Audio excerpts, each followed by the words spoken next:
Hello students. So students, in the previous class in this chapter, that is the fundamental unit of the cell, we have already discussed about the plasma membrane and we have seen that what are the different functions of the plasma membrane. In the last class, students, we had discussed the function and in which we had completed with that of the topic, that is endocytosis and exocytosis. Already we have seen that of the diffusion and osmosis, and that is also a function. Then the mediated transport, including that of the active transport or the passive transport. Later on, endocytosis and exocytosis. Endocytosis, it means that when the material goes inside to that of the cell, that is endocytosis. And in this one, it is comprises or composed of two types, and that is phagocytosis and pinocytosis. Phagocytosis is what? In which the materials, means the solid food material, solid food particles is engulfed inside, or it goes inside to that of the cell membrane. That is known as a phagocytosis. And on the other hand, if we talk about the pinocytosis, so when the liquid material goes inside to that of the cell membrane, that is called as the pinocytosis. So this is the difference between that of the phago and the pinocytosis. So whenever a question which is asked related to that, you will always write the difference between these two. Now, in both of the cases, one thing is common, that the material is going inside to that of the cell membrane. Either it can be solid or it can be liquid, and that is why we will include both of them into the endocytosis. Compared to that, exocytosis is there. So meaning of the exocytosis, in which the particles, including the waste material, used to come outside from the through that of the cell membrane, and this process is called as the exocytosis. So endo and the exocytosis is the process in which the material goes inside or comes outside from the cell membrane. Okay, already we have seen these things happen even with the diffusion process or in the osmosis process, when the concentration gradient is there, from the higher to the lower concentration movement of the particle occur. And in case of an active transport, just opposite to that, it means the molecules, they used to move against the concentration gradient. It means from the lower concentration to higher concentration, and thus there is a need of energy, and they obtain energy in the form of ATP. So ATP molecules, they used to combine and finally help in the movement of the molecule from one place to the another. It means from inside or outside to that of the plasma membrane. Okay. Now, later on, student, we have seen in another cell organelle, and that, another part of a cell, and that is called as the cell wall. What is cell wall? Cell wall is the structure which basically present outside to that of the cell membrane, and this is only present in the plant cell, absent in case of the animal cell. And if it is present in the plant cell, and it is the outer portion of the cell, so it acts as an exoskeleton, okay, which provide mechanical strength or mechanical support to the plants.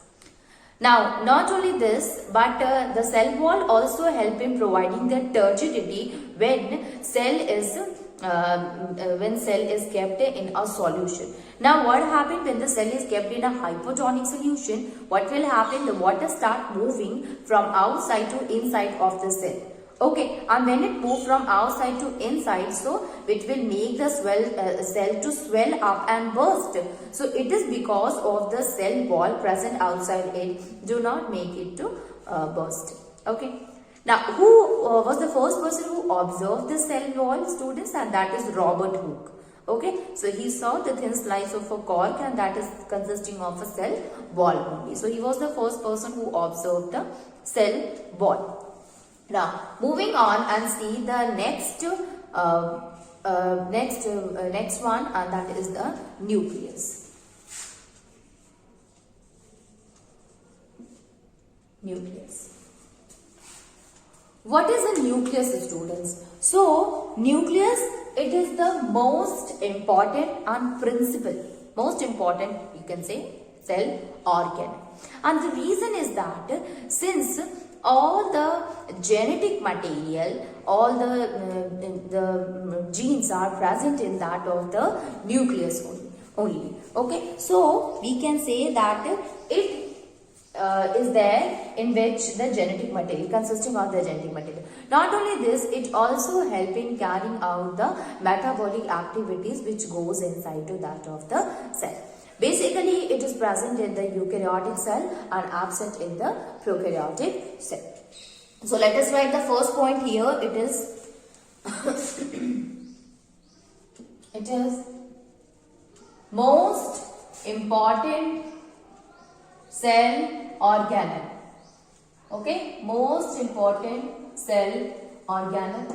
The second point that we can write here about the nucleus, and that is it is present in eukaryotic cell. Present in a eukaryotic cells and absent in prokaryotic cell. So it is absent in prokaryotic cells. Present in eukaryotic cells and absent in prokaryotic cell. In some cases, like in case of RBCs,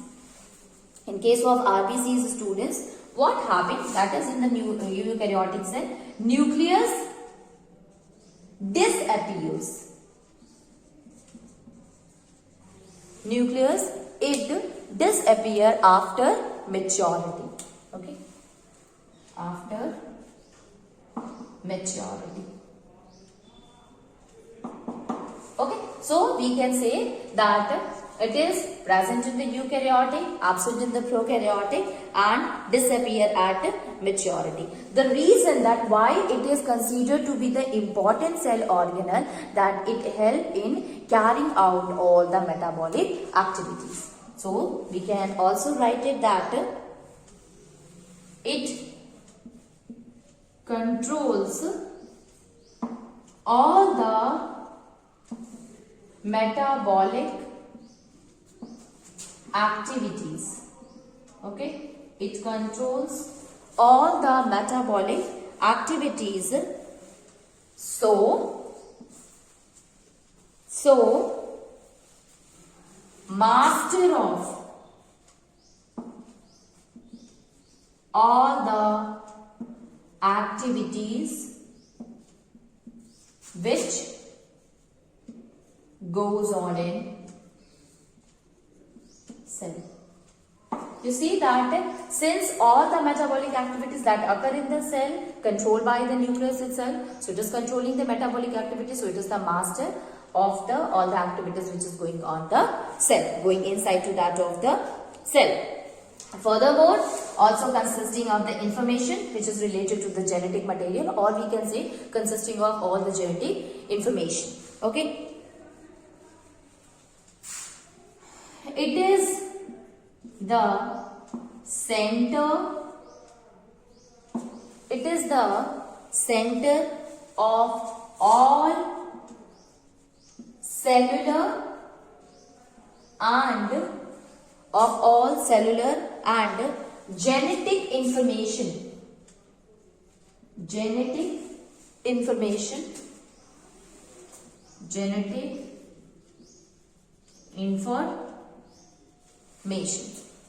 Okay, information as it consisting of genetic material.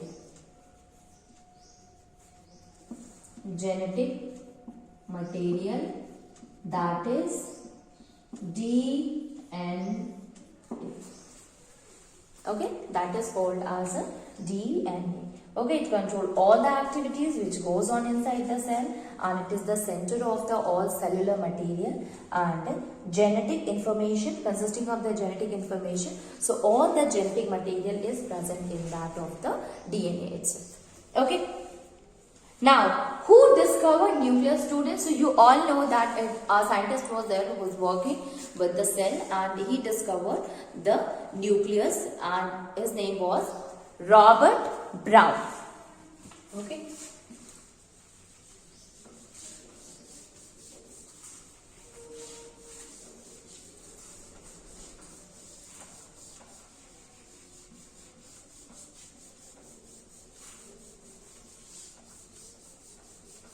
So we can say that it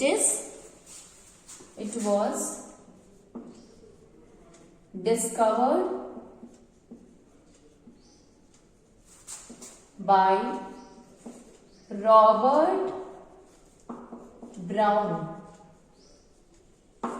Discovered by Robert Brown. And you will see that student that it was the first organelle to be discovered.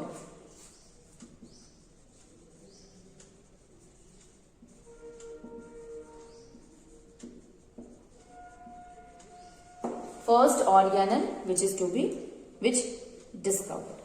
Now how can you see the nucleus? Nucleus can be seen by staining process.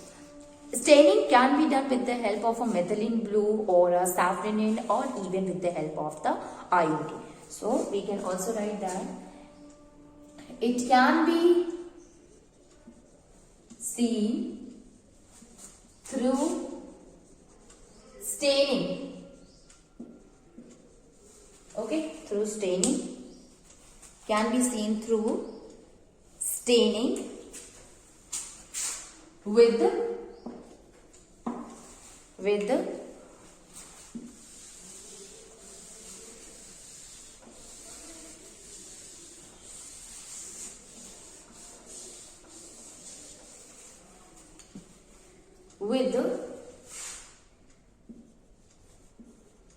methylene blue, iodine, or safranin,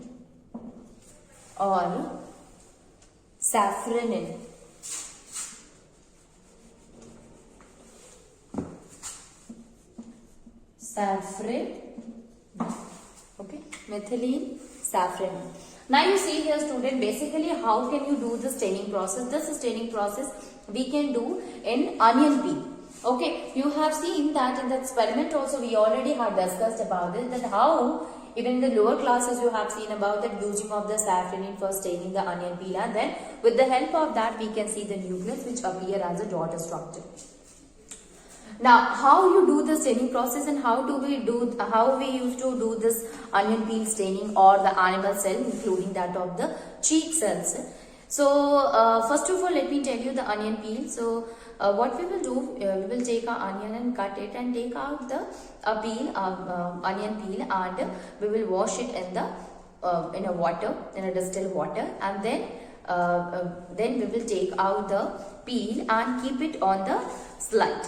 Okay, after that pour a few drops or 1 or 2 drop of either of safranin. Basically for the plant cell we use safranin, so we will use the safranin, and then if more safranin will be there, so you can clear it by adding water, by diluting the safranin. Okay, otherwise more staining will be there, so the things will be not clear to us. And then after cleaning it with the water, then we will add a few drops of a glycerine on it. Glycerine is provided so that moisture will be retained in that temporary slide that we are preparing. Then with the help of a cover slip we will cover it. Why we are using here cover slip, students? We are using the cover slip to protect it, okay, and to make it stable at one place, the onion peel, to make it stable at a place. Now while using the cover slip, always use a needle so that no air bubble will be present, otherwise it will cause a hindrance in that of the specimen that we are going to see under a microscope. Okay, then when you take the slide and observe it under the compound microscope, you will find that there is a dot-like structure will be present in the onion peel, and that is none other than that of the nucleus. Okay, so by this method also, by staining process, you are able to see the nucleus. The second one, basically, what are the things which we have seen in case of the plant cell, students, that when you observe it, you will find that the nucleus is present at the center. While there is a cell wall, and these cell walls are attached with each other in a proper manner. They are regular, okay, and this is present in the center. While if we talk about that of the the animal cell, in that students we will going to take out the cheek cell. And when you take a cheek cell and put it again on the slide, and add a few drops of either iodine or methylene blue, and then again adding the glycerine, putting a cover slip on it as we have done in case of the onion peel. And when you observe it under a compound microscope, you will find that here also nucleus is present. So in both the cases, either that of the plant cell or in the animal cell, you are able to see the nucleus. Nucleus is present in both the cell, and that is present at the center.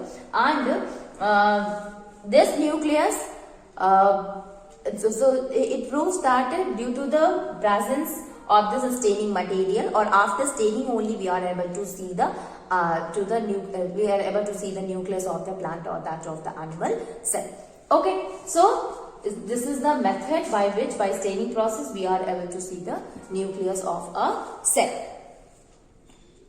Now let us move on and see that what are the structure of the nucleus. So we have understood what is nucleus. Let us see that what is the structure. Structure of the nucleus.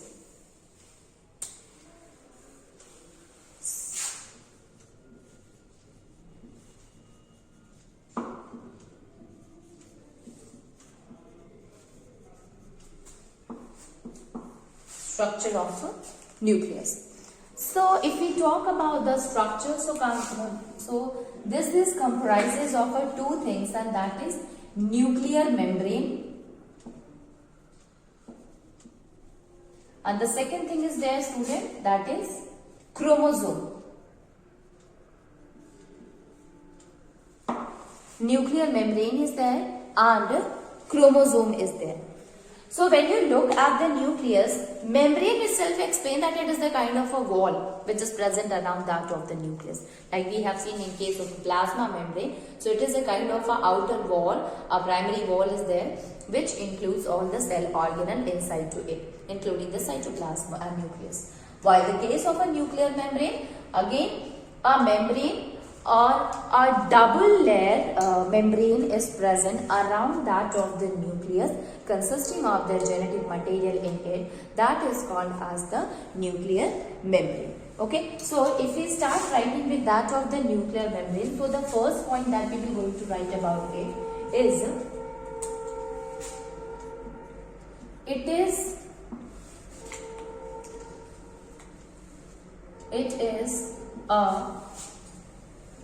it is surrounded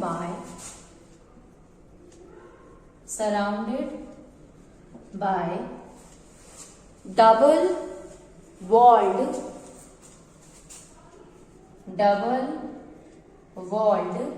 layer, that is called as the nuclear membrane. Okay, it is surrounded by a double walled layer or double walled membrane, and that is called as the nuclear membrane. And when you look at the structure of the nuclear membrane, it is very much similar with that of the plasma membrane. So composition and everything is similar to the plasma membrane. So we can write it, that is composition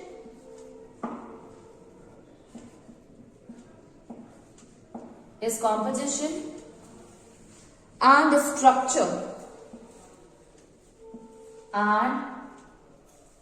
structure is similar to the plasma membrane. Similar to the plasma membrane. Now, it has certain pores.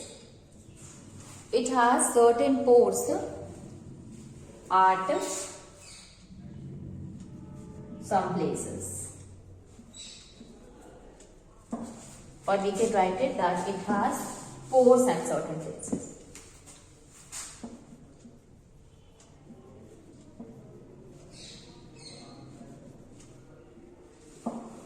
Pores are at certain places, students. Okay. Now these pores which is present at that of the nuclear membrane, that is called as the nuclear pore. And the main function, obviously it is a pore, it means it help in exchanging of the material from the nucleus to that of the cytoplasm. Okay. So it has pores at certain place. These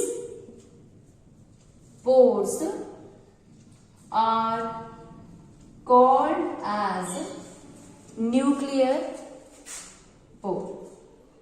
That is called as nuclear pores.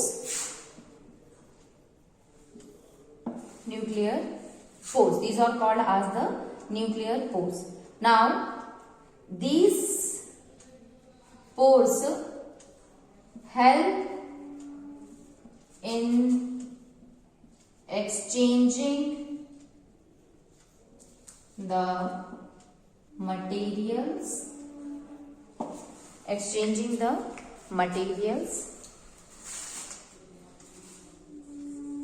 between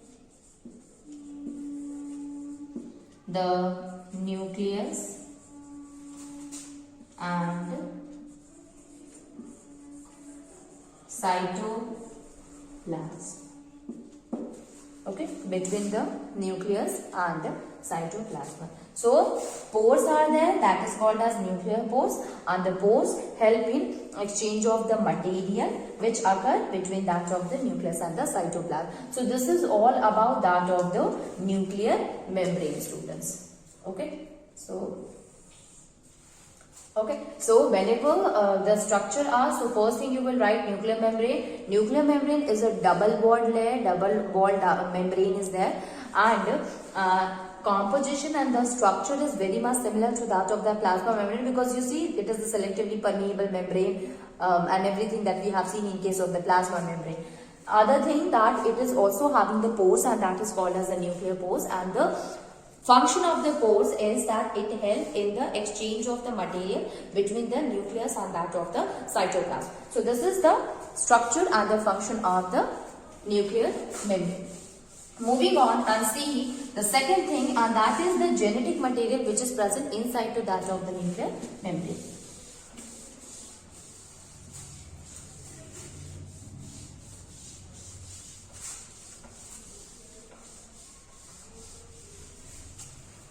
Okay, so the second thing here, students, and that is chromosome.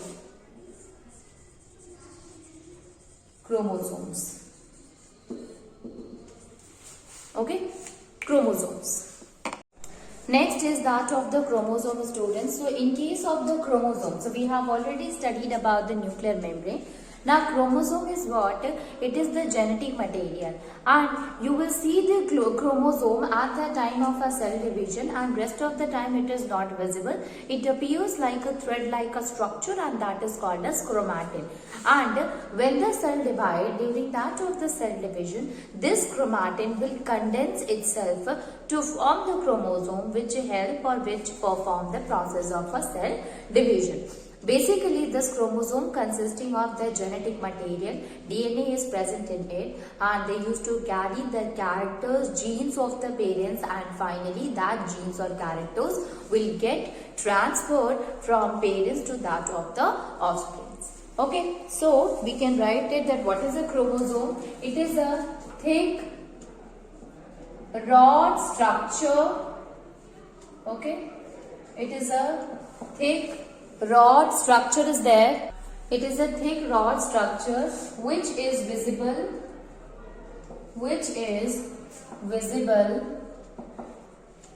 at the time of cell division.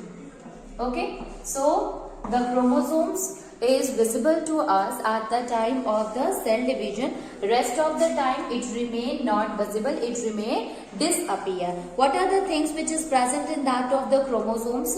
So at first let me tell you one thing, that normally at the time of a cell division you are able to see the chromosome, but rest of the time it is in the diffused form, and that diffused form of the chromosome, instead of using the term chromosome we use the term that is chromatin. So we can write it that they remain diffused.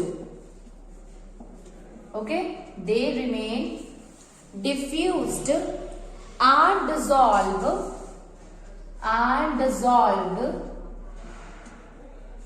inside. They remain diffused and dissolved inside the nucleus as chromatin. Okay, so they remain diffused and dissolved inside that of the nucleus, and that we called as a chromatin. Okay, chromatin material. Now this chromatin material consisting of chromatin consists of DNA and proteins. Okay, that is called as DNA and protein. So we can say that basically the chromosomes, it is in the form of the chromatin normally, but at the time of the cell division it will be converted into a thick rod like a structure, and that is called as chromosomes. Now you see here students, when you look at the chromatin is what? It is like a thread like a structure. Thread like a structure. And at the time of cell division, this thread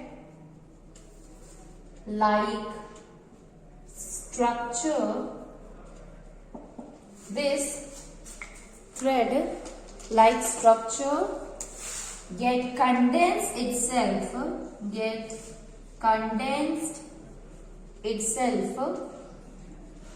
in the form of chromosomes. So basically it used to condense itself in the form of chromosome at the time of the cell division. Okay, and chromosomes are what? They are, you can say, it's small packets consisting of the genetic information, and this genetic information will get transferred from the parents to the offspring. Okay, so we can say that they help in conveying the information from the parents to the offspring. Okay.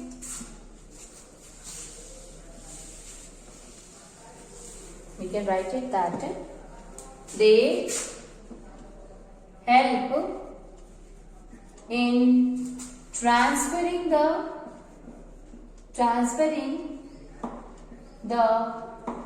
information from parents to offspring. Information from parents to offspring. Okay, so they used to transfer the genetic information from that of the parents to the offspring. Now, if you talk about the number shape, so number and the shape, it varies from the particular species to species. If we talk about the human being, so basically human being is having 23 pair of chromosome, and instead of that we can use a term that is, it is having the 43 number of a chromosome. Okay, so number or the shape of the chromosome is vary with the particular species. Okay, so we can write it that number, shape and size of chromosome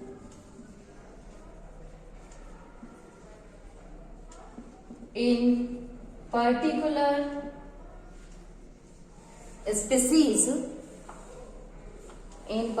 species is fixed.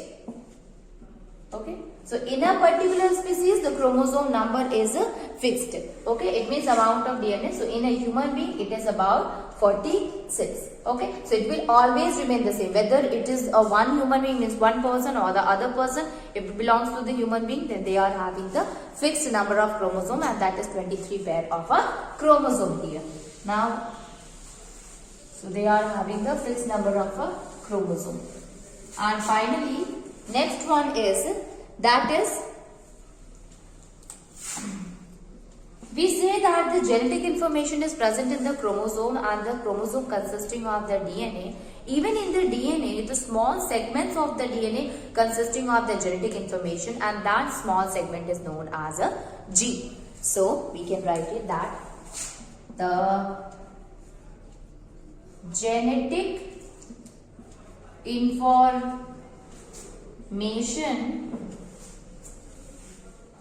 is present in the form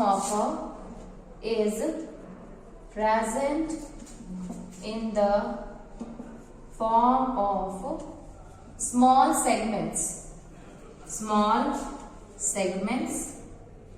of DNA called gene.